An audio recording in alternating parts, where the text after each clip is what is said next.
The day my husband told me she wasn't interested in money, I nearly laughed out loud. Nearly.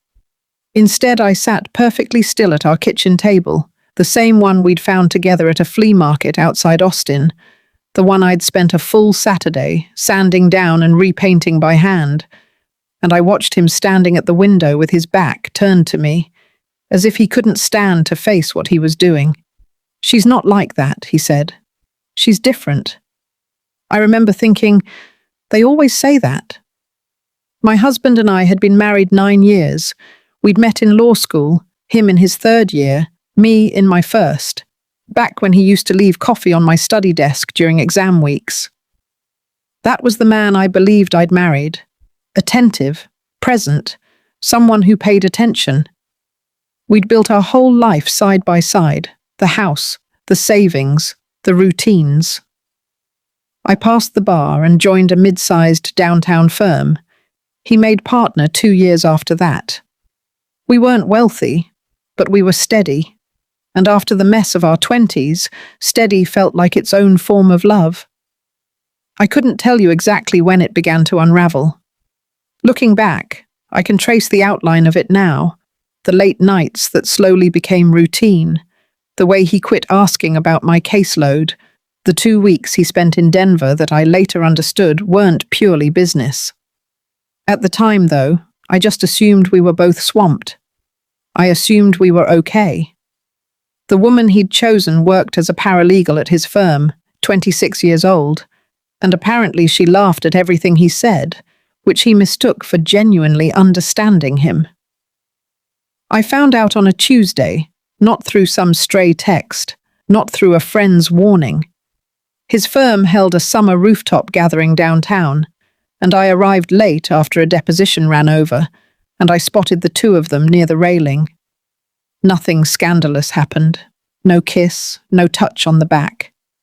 It was simply the tilt of his head toward her as she talked, like she was the only person in a crowded room. I knew before I truly knew. I didn't make a scene. I got myself a drink. I spent 20 minutes talking to a colleague's wife about her garden makeover, then went home and sat on the edge of our bed in the dark until he walked in at midnight and found me waiting there.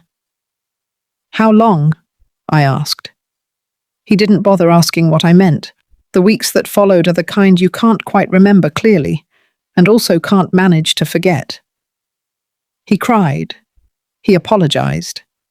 He insisted it was a mistake, that it meant nothing, that he still loved me, all the standard lines. I listened. I waited. Then, roughly 3 weeks later, he came home and announced he wanted a divorce, not because it had been some fling, but because it hadn't. "I think I'm in love with her," he said. I remember exactly how the silence felt in our kitchen after those words landed. The refrigerator humming, a car passing outside, my own breathing staying even, because some part of me had already been bracing for this moment. "Okay," I said. He looked almost startled that I didn't fight back. He kept going, telling me he didn't want things to turn ugly, that he wasn't chasing money, that she wasn't either, repeating that as if her disinterest in our finances somehow spoke well of her character. He told me I could keep the house, the savings, everything. He just wanted to be free.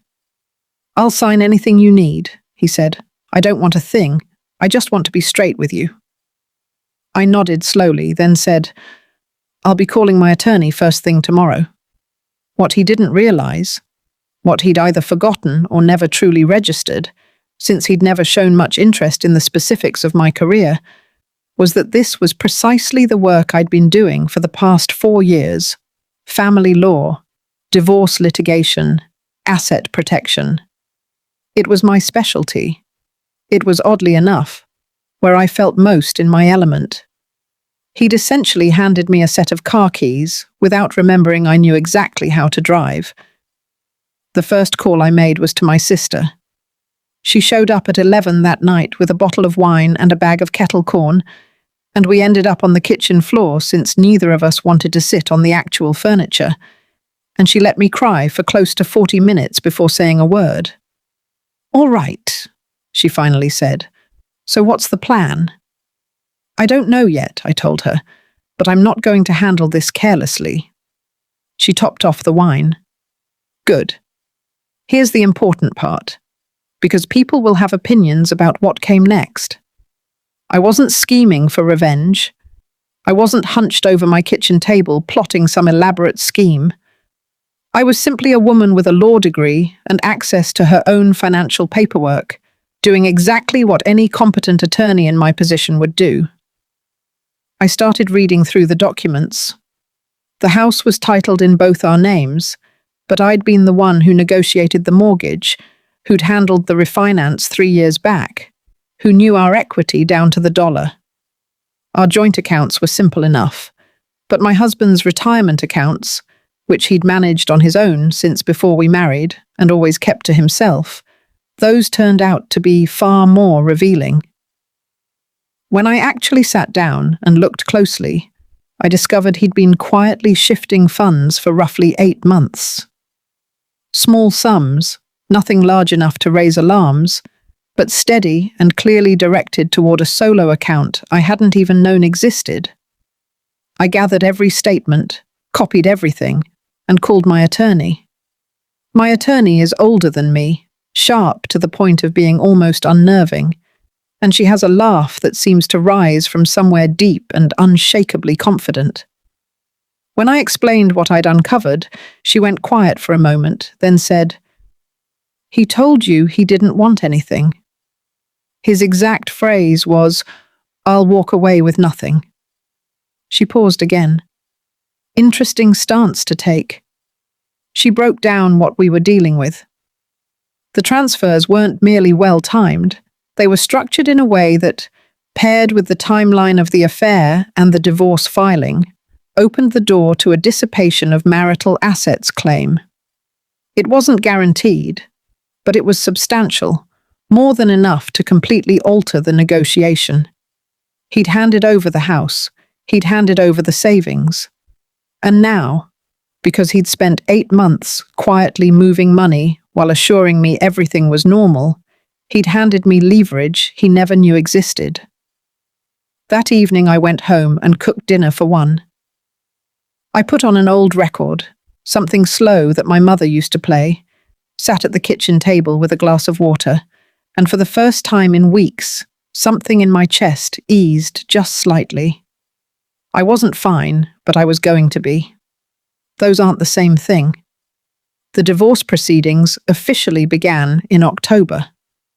My husband brought in an attorney through his firm's network, someone polished and self-assured. When my attorney submitted the initial discovery requests, his side answered with the kind of casual confidence that comes from assuming the other person has no idea what she's holding. They figured it out soon enough. The transfers surfaced during discovery. To his attorney's credit, he didn't try denying them, he pivoted instead to downplaying them, claiming they were premarital funds, arguing the sums fell within reasonable personal discretion. My attorney took that argument apart piece by piece, calmly, the way she handles everything without ever raising her voice. I wasn't around for most of it. That was intentional. I had my own clients, my own cases to run. I let her do her job. But I heard about it all afterward, and I remember exactly when she called to tell me what his side had offered in the revised settlement. It was considerably more than nothing. There's one part I haven't mentioned yet, and I want to tread carefully here because this is the piece people tend to judge. About 6 weeks after filing, I got a call from his office, an administrative assistant I didn't know well. She was reaching out about his benefits paperwork, something routine tied to insurance during the divorce transition, and she'd noticed his most recent biannual physical had flagged an issue. Results had been mailed to our shared address before I'd formally updated it. She wasn't sure what to do with them, so I told her to send them my way. What arrived was a letter from his doctor noting results requiring follow-up, elevated markers, enough to warrant a referral to a specialist. Something that, depending on further testing, could turn serious. I sat with that letter for 2 full days. I'm an attorney, not a physician. I couldn't read into the results with any real accuracy. But I'd been around long enough to know that the phrase, "please schedule a specialist visit as soon as possible," wasn't nothing. He had his own primary doctor, his own access to his patient portal. The results had gone to his physician's office too. That's standard practice. He didn't need me for his medical information, and he had no idea I'd seen any of it. I had to decide what, if anything, to do with that knowledge. I thought about it far more than I'd like to admit. I thought about the kitchen table we'd sanded together, the coffee he used to leave on my desk, the 9 years, the 8 months of quiet transfers, the way he'd stood at that window insisting she was different, and the way that, through all those weeks between my discovery and his request for divorce, he never once asked what I needed. I called his sister. I still had her number from years of shared holidays and family dinners. We'd never been especially close, but we'd always gotten along warmly. I told her some paperwork had arrived at the house that looked medical in nature, that she should nudge her brother to follow up with his doctor, and that she didn't need to mention my name. She thanked me, said she would. I never checked back in. I don't know what became of his health after that. That part of his story was no longer mine to hold. The settlement was finalized in February. My attorney called on a Thursday afternoon while I was between client meetings, and I took the call standing in the hallway outside my office. "It's done," she said. The house was mine outright. The joint accounts were split in my favor, adjusted to reflect the transferred funds. There was a structured payment plan for what his attorney eventually agreed to label an equitable adjustment. I wouldn't have to sell the house. I wouldn't have to start from nothing. I said thank you, hung up, walked back into my office, shut the door, and sat there for a minute. Then I called my sister. "It's over," I told her. "Good," she said. "Then, are you okay?" I actually thought about that. Outside my window, the city was doing its usual February routine, grey, indifferent, moving along regardless. "Not yet," I said, "but I think I will be. I want to say something about the paralegal, since people always want to know about the other woman. She left his firm 2 months after the divorce was filed.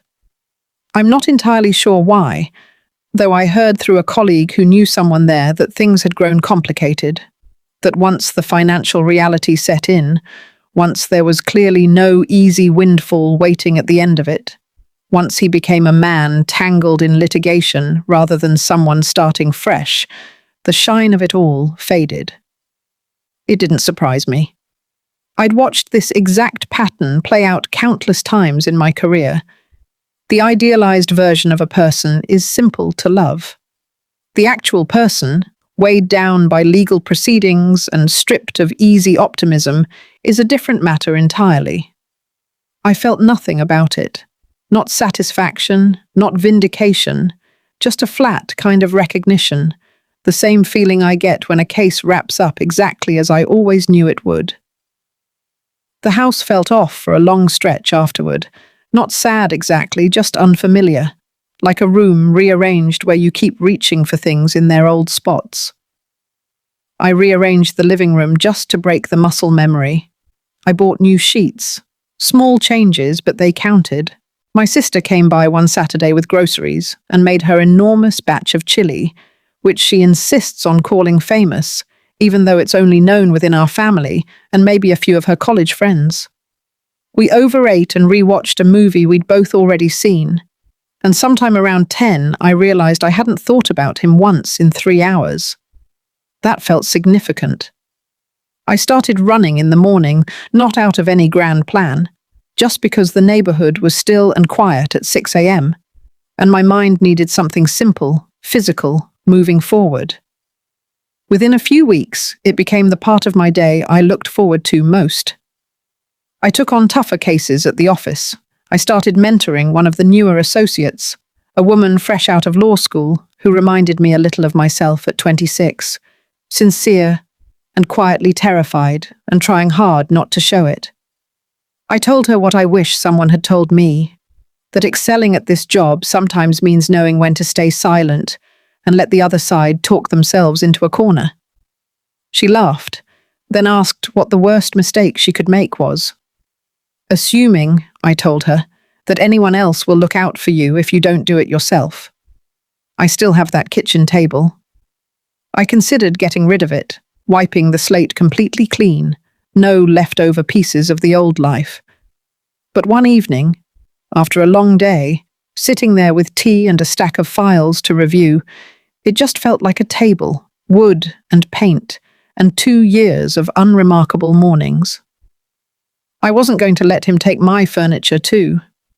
There's a version of this story where I turn cold and closed off, where I carry the betrayal around like a stone in my pocket, permanent and heavy. I understand why people might expect that ending. It's a familiar one. But that isn't what happened. What actually happened was slower, quieter, and far more honest than that. I got up each day. I did my work. I went to my sister's for Sunday dinners more often than I had in years. I kept running mornings. I refinished the back deck, which had needed it for 2 summers, doing it myself over 3 weekends in April, and I was absurdly proud of how it turned out. I didn't date again for almost a year, and when I finally did, it was careful and intentional, nothing like the reckless hope of my 20s. I wasn't searching for someone to rebuild what I'd lost. I'd already rebuilt it on my own. The last time I saw my husband was at the county clerk's office, finalizing paperwork together. We were there about 15 minutes total. His attorney stood beside him, mine beside me. He looked worn in a way he hadn't before, thinner, more grey at the temples, like a man who'd traded one life for something else entirely and was still trying to figure out what he'd actually ended up with. He nodded when we walked in. I nodded back. Neither of us spoke. Once it was finished, I stepped out into the March cold and stood on the sidewalk a moment, tilting my face toward the sky. It was one of those days that couldn't decide between winter and spring, cold and grey, but with a faint hint of something warmer underneath. I thought about the 9 years, the coffee on my desk, the flea market table, the version of me who once believed that paying attention and working hard and simply showing up would be enough to hold everything together. She wasn't wrong to believe that. She was just loving someone who'd already stopped choosing her, and that wasn't her fault, and it wasn't something she needed to fix. It was just something that happened, then something she got through, then something she moved past so quietly that one day she looked up and realized it was behind her. I pulled my coat tighter and headed toward the parking garage. I had a client meeting at 2. I had a back deck waiting to be sealed before the rain returned. I had my sister's number saved and a standing Sunday dinner and a run scheduled for 6 the next morning. I had an entire life that belonged completely to me. I walked faster,